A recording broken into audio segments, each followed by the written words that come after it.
Good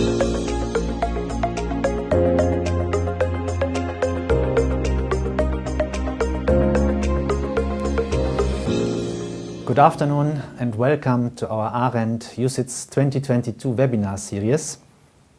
Thank you for attending, and for some of you I think it's not the first time. And today we are speaking about UCITS liquidity risk. But let me first, introduce our speakers. So we have Alexandre Brajou from Arendt Regulatory Consulting, who is in fact our risk management specialist within the Arendt group. And myself, my name is Henning Schwabe. I'm a partner here in the investment management practice and also board member at ALRIM, Association Luxembourgeoise des Risk Managers, and also active in a number of working groups at ALFI level. Prior to start, I just wanted to give you some technical guidance. You can see, in fact, the Q&A. Please send your questions to us. You can see, in fact, the section by clicking on the 3 dots button in the toolbar at the bottom of your screen. And we have also a chat function. Should you have technical issues, please write us in the chat. And you can access the chat section by clicking on the icon in the toolbar at the bottom of your screen. In terms of agenda, we are proposing, in fact, today first to speak about liquidity risk on asset and liability side, stress testing, risk mitigation techniques, and at the end, as I indicated, conclusions and questions, and please feel free to send your questions in the chat.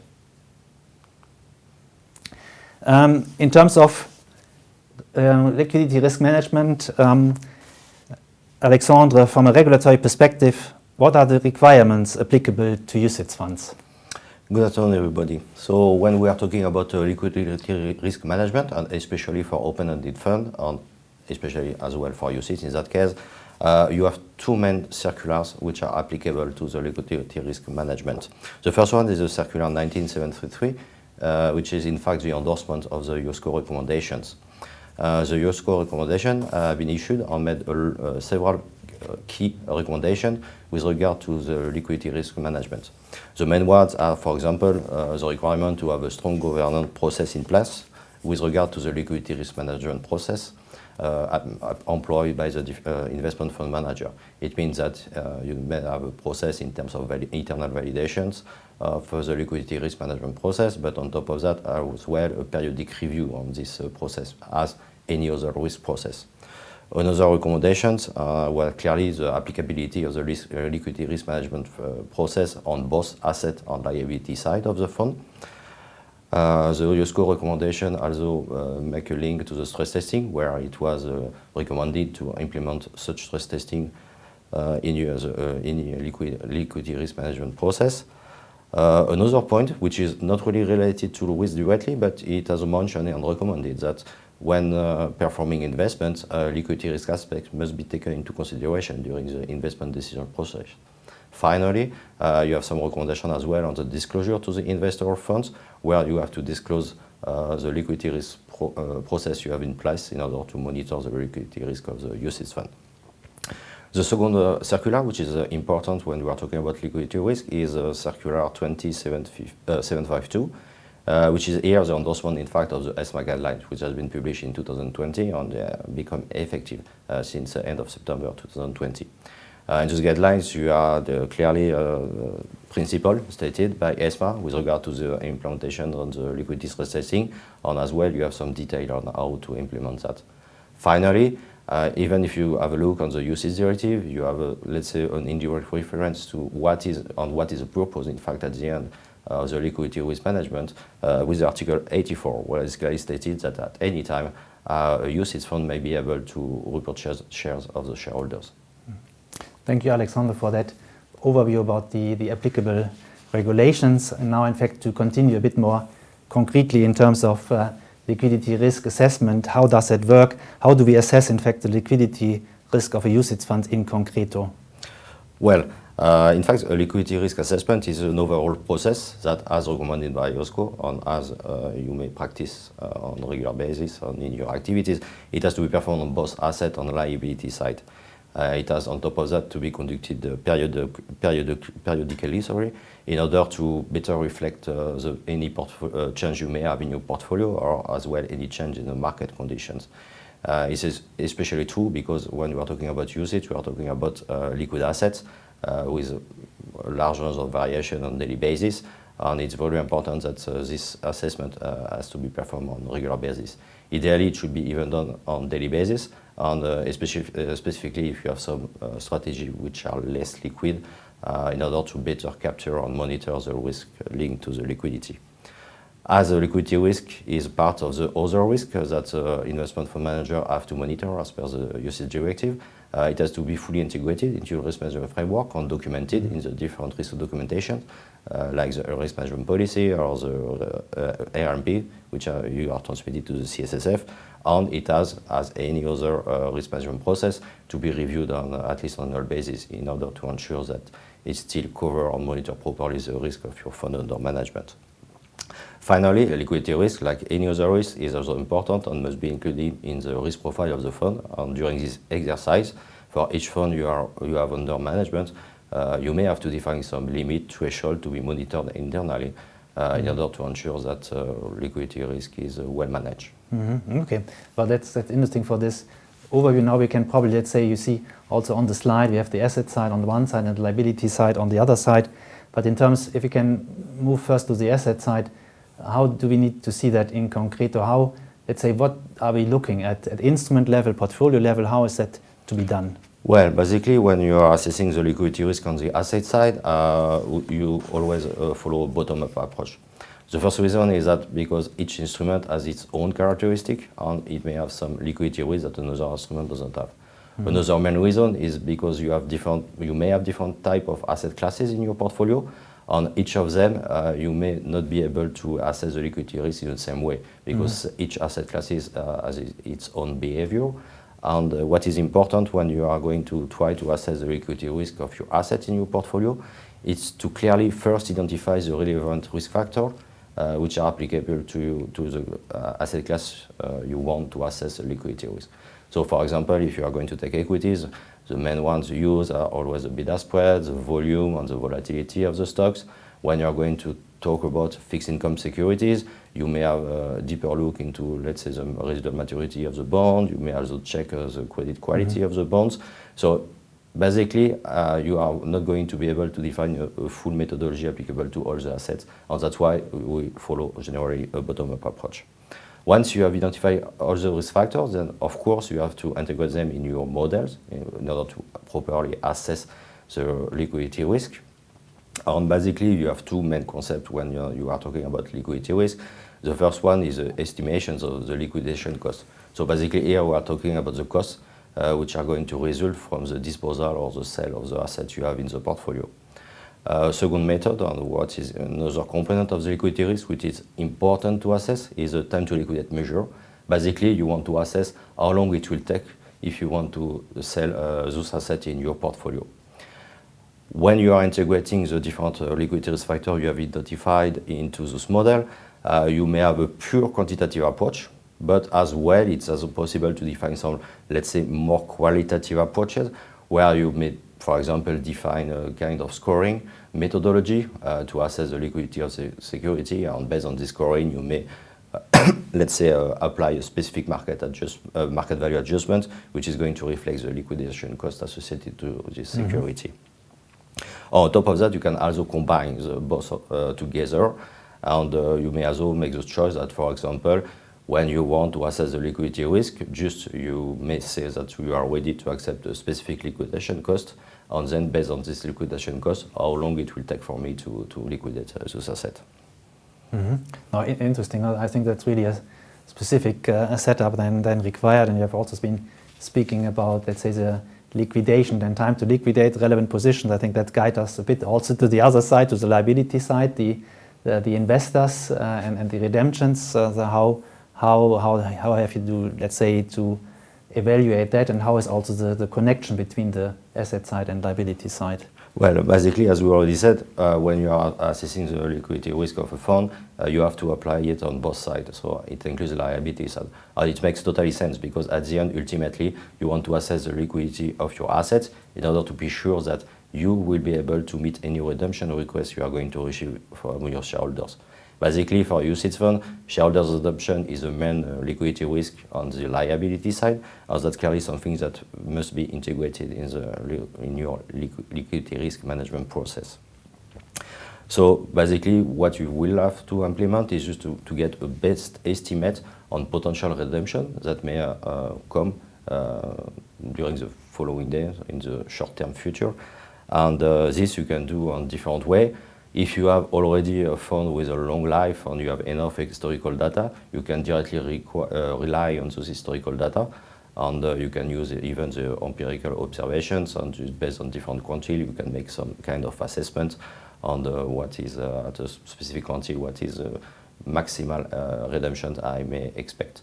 On top of that, you can also, let's say, assume that you will have a normal distribution with some adjustment, and you can also use this kind of approximations. In addition, we are not only facing risk from redemption, we are talking about liability side, but as well we are talking about some risk which may come, for example, when using some derivatives in your portfolio, you may require to meet some margin calls. And this is as well an aspect it has to be monitored in your liquidity risk management process, especially with regard to your cash or cash equivalent position, in order to be sure you have enough to cover any potential margin calls. Finally, even it's, let's say, less risky, you also have to take into consideration any potential payment obligations that you may have at the level of the fund. And when I'm talking about that, it's, let's say I will make as a reference, for example, if you have a crystallization of performance fee where you may have significant amount, and when it has to be paid, then you have to ensure that as well you have enough liquidity at this stage. Alexander, to summarize, what kind of conclusion or objective can you draw from, let's say, the liquidity risk assessment? How would you summarize that? Well, basically, the ultimate goal when you are performing liquidity assessment on the fund is, let's say, to define the risk profile of the fund.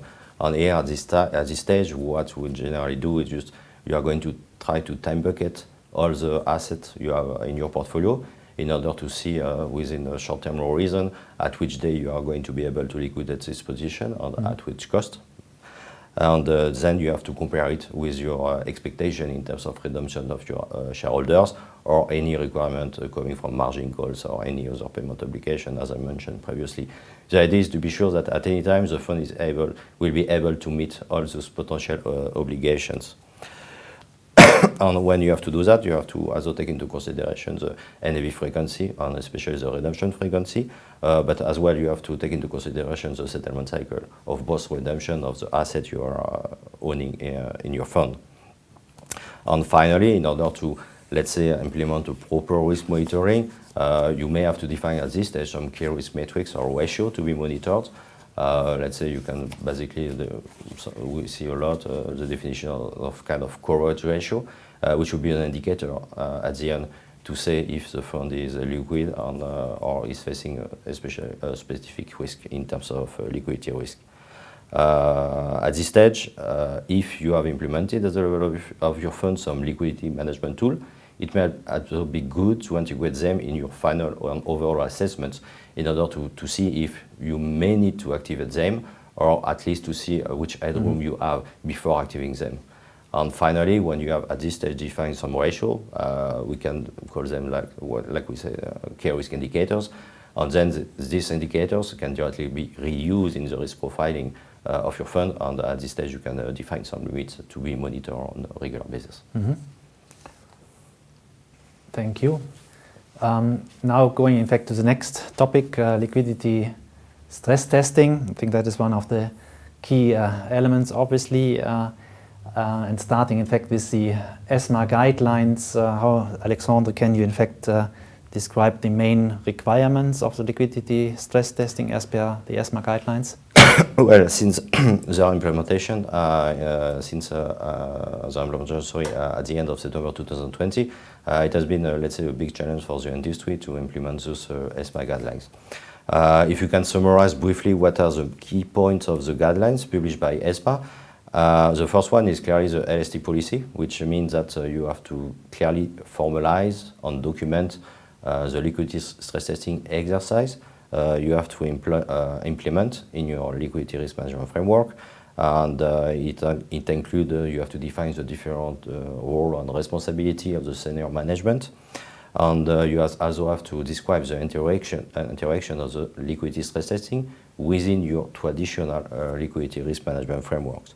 On top of that, one key point of the ESMA guidelines is the validation, so basically the initial validation of your liquidity stress testing framework, the model used, and as well the ongoing back testing, because as any other risk process, it has to be periodically back tested in order to ensure that the process you put in place is still sufficiently covering and giving adequate information in terms of liquidity risk management.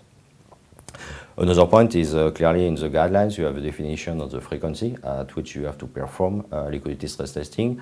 So it's mandatory on an annual basis and recommended on a quarterly basis.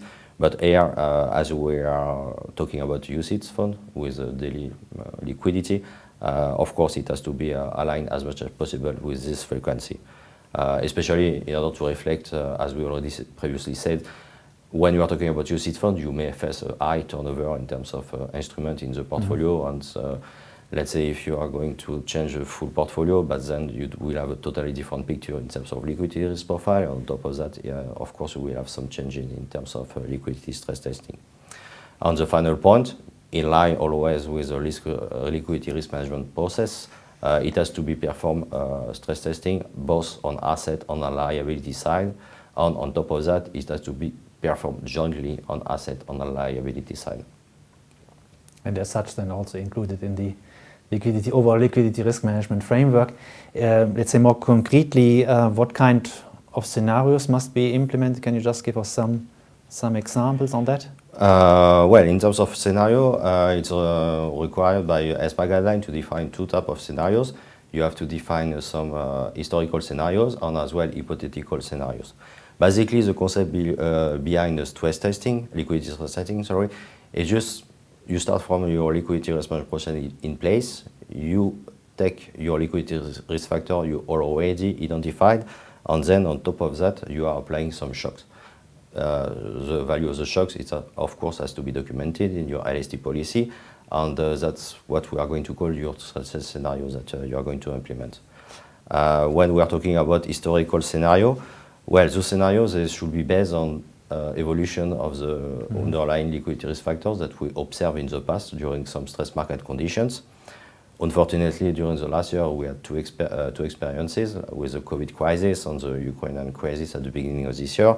So, for example, you can observe during those stress period how the liquidity risk factor evolve, and then the idea is just to simply, based on the current value at the date at which you are going to perform the stress test, you apply similar shock, and then you assess how the liquidity risk profile of your fund is going to evolve.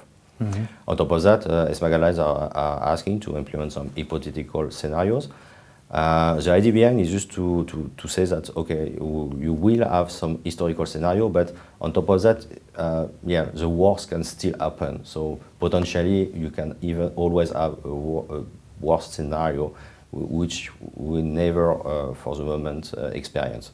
So the idea here is clearly to define some. We are going to, let's say, there are more extreme scenarios. Those scenarios they can maybe just rely on a strong stress test on one specific liquidity risk factor, but it may also be applied on all the liquidity risk factor. Or in that case, it's also possible, for example, to leverage on some historical scenario, but by applying a higher shock on the different liquidity risk factor, by doing two while keeping always a correlation between the different liquidity risk factors. Mm-hmm. If you start from an historical scenario. When I just say that you can also apply just stress test or a single risk factor, this may be also useful in your liquidity risk management framework, because in that sense you may be able to also define, let's say, a kind of sensitivity at the level of the portfolio directly linked to a specific liquidity risk factor. And then you can assess if this single risk factor has a strong or not impact on the overall liquidity risk profile of your fund. Thanks, Alexander. You have been correctly mentioning also, in fact, the crisis which we had, let's say the COVID crisis, Ukraine crisis, so that was really also a bit of a testing of the stress testing to some extent. But is that all, or what else can be implemented in terms of stress testing? Well, in addition, it's not mandatory as per the ESMA guidelines, but it's recommended or where appropriate. You may also implement some reverse stress testing. This can be interesting. The idea behind the reverse stress testing is just to push at the maximum the stress on the different liquidity risk factor to see at which level the fund will not be able to meet its obligations. For example, when you are going to perform some reverse stress testing exercise, you may, let's say, define a specific level of your NAV of the fund, for example, 50%, and you want to see at which level you are not going to be able, for example, to pay back 50% of the NAV. So that's an exercise that may be interesting for you, and it's maybe important to monitor that. It's even more relevant where we're going to talk about less liquid strategy in the UCITS world, where liquidity risk may be not negligible, and here you have a clear indication how you are far or not of the risk that you are not going to be able to meet redemption obligations. On top of that, what is important to mention when you are going to implement liquidity stress testing is, like in your liquidity risk management framework, if you have some liquidity management tool in place, of course you can always integrate them and to see as well if in case of stress market conditions, based on historical or hypothetical scenario, if you will have to activate them or not. Well, thank you for that overview about the liquidity stress testing coming now. And check, there's the slide. So that was a bit practical risk management to find the right slide, which is liquidity management tools now. But obviously in our fund, let's say, world, we know the toolbox, the Luxembourg toolbox of investment fund structures, but here we are speaking about the liquidity management tools. Alexander, can you a bit describe what kind of different measures, tools do we have, and where are they coming from?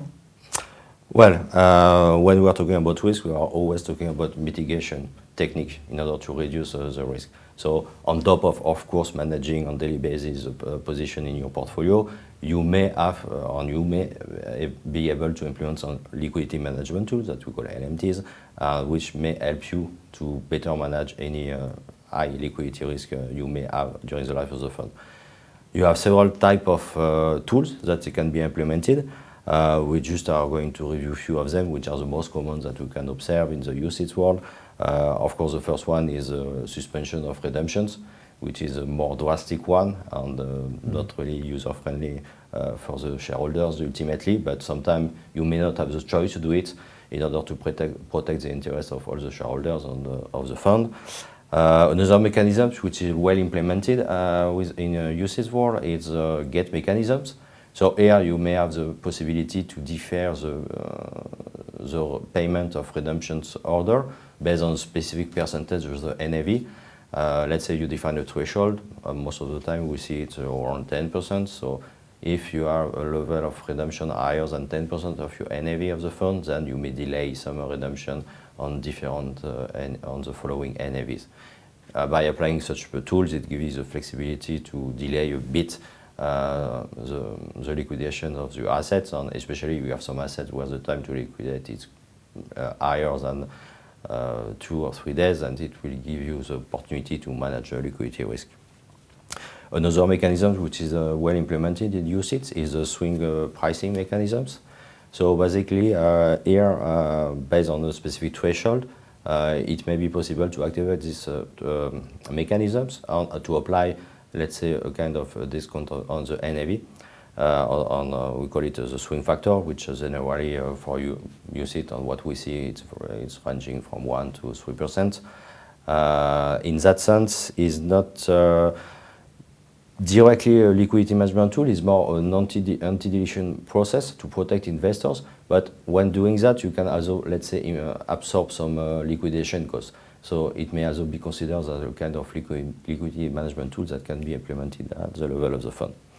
And finally, there is another one mechanism, which is anti-dilution levy. And here, basically, when we are repaying back some redemptions, basically the price of the redemptions is adjusted by taking into consideration any transaction costs that may occur when liquidating some position to meet the redemptions. What is important at this stage is all those, of course, liquidity management tool must be disclosed in the fund documentation, and especially to the investor. So it has to be included in the prospectus, and when activated, of course, it has to be duly justified.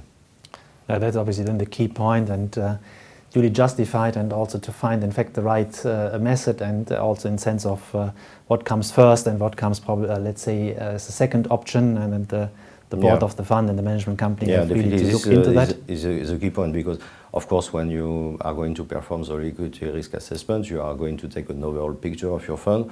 Of course, from an investment management perspective, if you have to meet some redemption obligation, of course, you have an order in terms of asset. You are going to try to first use the most liquid one, and in the later extent, you will try to keep the less liquid in your portfolio, because you know, for example, for those assets, you may have higher liquidation costs. So in the best interest of shareholders, you are going first to liquidate liquid assets in order to meet any redemption you may receive from your shareholders. And then, of course, you're going to start maybe to liquidate some less liquid assets. Yeah, that's a bit the guiding principle, the interest of the investors, obviously. And now we can, and that shows also the importance, in fact, of liquidity risk. And let's say past few months and last 2 years, we had the COVID crisis. We have now the, unfortunately, Ukraine war, and the CSSF has also been reacting on that, probably. And there's also the side pocketing, which had been discussed. Can you give us some insight on that? Probably also some practical examples which we have been seeing in that context? Yeah, definitely. And just, let's say, from a global regulatory perspective, as you mentioned, as we have experienced some kind of liquidity crisis with the COVID crisis and the Ukraine crisis, we concretely see that the regulator are really paying attention about liquidity risk management, and that's a clear focus. Even if you refer to the last CSSF annual report, you can see that CSSF is committed to continue to focus on liquidity risk management, apply for open-ended fund, and really that's the key point that regulators are monitoring. When it comes to the Ukrainian crisis, then we have seen that the CSSF has been reacted on this topic, and they issued some guidelines with regard what can be done with regard to illiquid assets, and especially Russian assets held in portfolio of UCITS.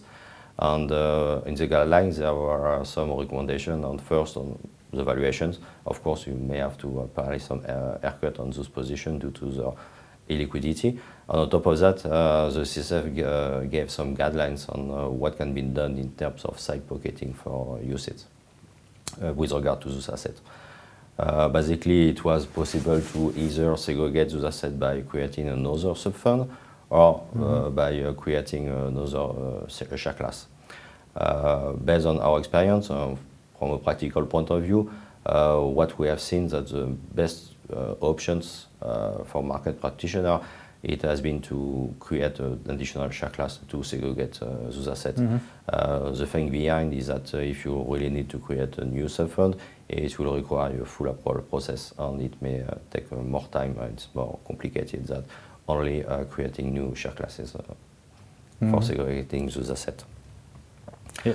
Yes, no, indeed. That's obviously the time factor might then also be, let's say, a key element, obviously, in this context, as you need to react quickly, and the share class might be the better option. Yes, okay. Yeah, definitely, yeah, because clearly this crisis has been sudden, and in terms of valuation, and in order to protect the best interest of the shareholders, fund manager had to react quite quickly on this aspect.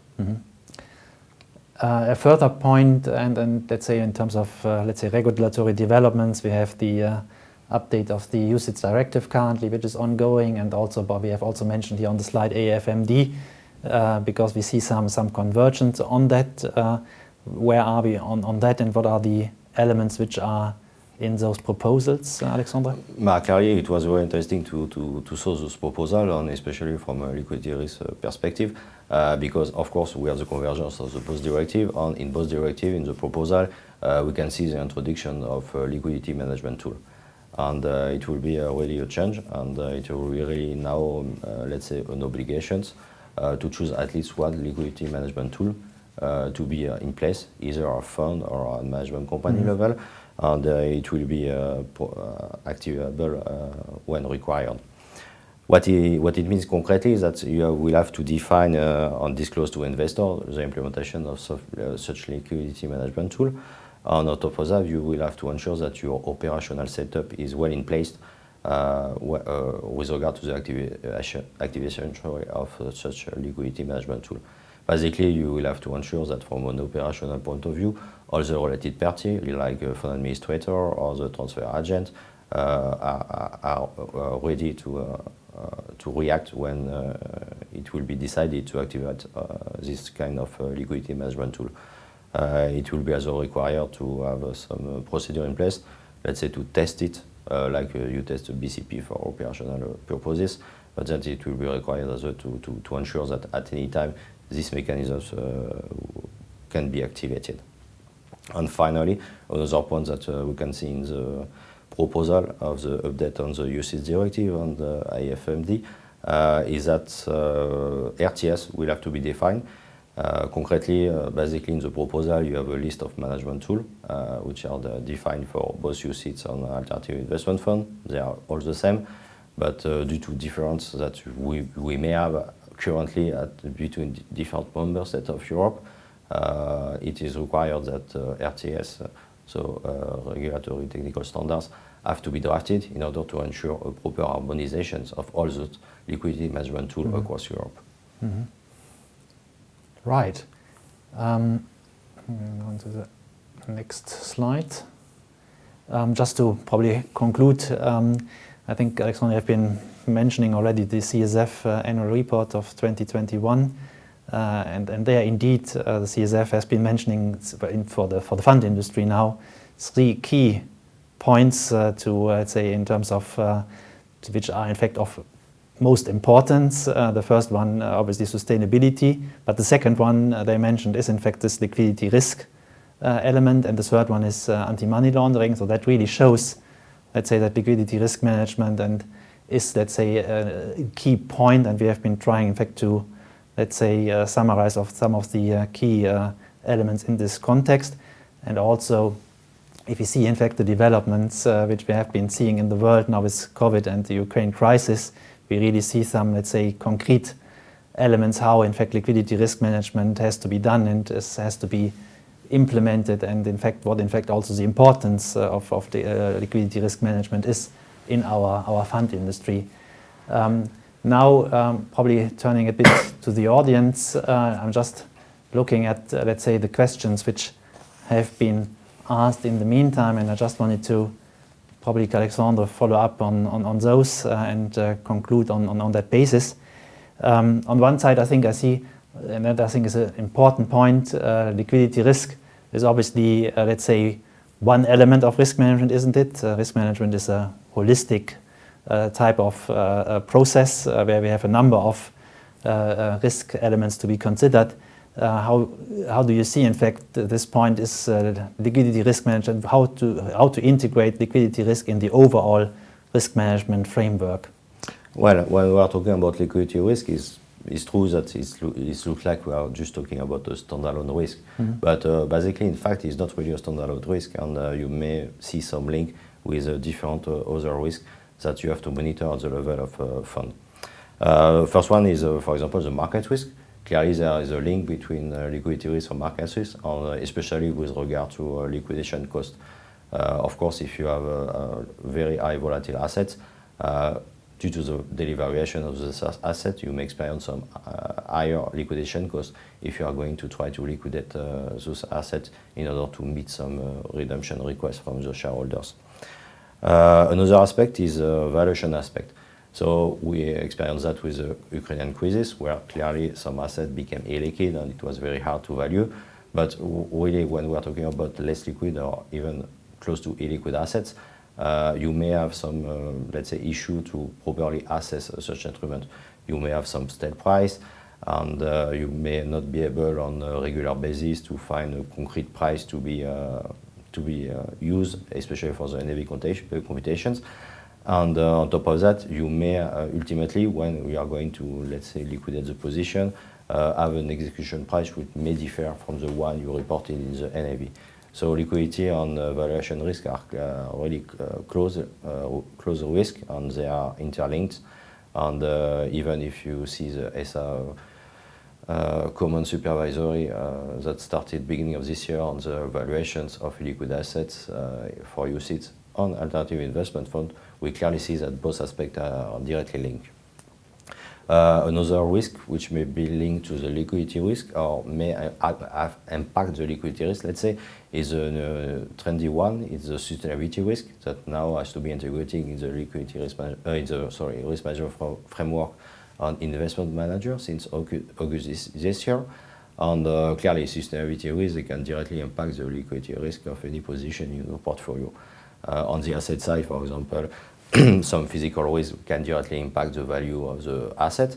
And let's say if we are thinking about the liability side, if we assume that you have some shareholders of the funds we are living in a region that can be hit by flood or any other physical risk, it may create, let's say, a risk on the liability side for a fund because we are sure that in case of flood, shareholders may need some money to cover some expenses related to this to the floods, and it may create a non-negligible outflow at the level of the fund. And finally, there is another risk, which is a credit risk, can be linked directly to the liquidity risk, especially when we are talking about fixed income securities. We know that by experience that fixed income instruments with a lower credit quality are generally less liquid. And especially in stress market conditions, it can become really complicated to liquidate such position, at least at a price which is satisfactory or in line with what was expected. Now this is, I'm seeing also this is indeed another type of questions which I'm seeing there in terms of the assets like the fixed income, and obviously in the UCITS world we have some different type of assets nevertheless. And do you see some in terms of the different strategies? This is a bit the question here. What are the differences from one strategy to another in terms of liquidity risk management? How do you see that? Are there different methods to be applied, or how is the practice on that? Well, basically, based on the experience we had with two consecutive, let's say, crises we experienced in the market, we have seen that some strategies are facing higher liquidity risk and are more sensitive to liquidity risk in case of stress market conditions than other ones. For example, we noticed that high yield strategies they were already impacted in terms of liquidity risk in stress market conditions, and it was possible that it became really complicated to liquidate some position during the COVID crisis with, let's say, lower volume in the market. And ultimately it will imply, of course, a higher time to liquidate, but also liquidation cost in case you really wanted to sell some securities. Another type of strategy which has been surprisingly, let's say, hit by the crisis are the money market funds. Even if we thought that all those kind of funds are by definition highly liquid, we also experienced some issue for some money market fund or money market strategy where during COVID crisis they experienced some difficulty on higher liquidity risk. Another type of investment strategy which may, let's say, have higher risk of liquidity, it's any strategy related, for example, to on employing investment into securitization positions. Clearly, those positions may become really illiquid, especially if you have deteriorations of the pool of the underlying exposure of the securitizations. It may become complicated to liquidate that position, or you may experience higher liquidation cost. And finally, let's say in more general strategy, of course, if you have strategy which are oriented to emerging or frontier markets, we have seen by experience that such strategy are really sensitive to liquidity risk. And generally, even if you have a global economic shock, those kind of markets are hit first and more significantly than other markets. On top of that, due to the situation of the frontier or emerging market, You may have some impact due to political events, which may really impact ultimately the liquidity risk profile of such portfolios. Mm-hmm. No, thank you, Alexandre, and thank you for these interesting insights and practical, and also, in fact, making the link, in fact, to the current, let's say, circumstances, obviously, in the world, which shows how important also the liquidity risk management component is. Just obviously, if you have, and I'm turning to the audience, if there are follow-up questions, obviously, you can obviously always contact us. And here on this slide, you see also the next, let's say, series which are coming in our program, and I think the next one is on tax trends and solutions on 11th of October, and then we have another one which is a closing one on the state of play 2023, so giving a bit of an outlook in that sense, and probably liquidity risk management, I think, is certainly an element which will be of relevance also next year. So thank you everybody for your, let's say, patience and your interest in our session today. Thank you very much. Thank you.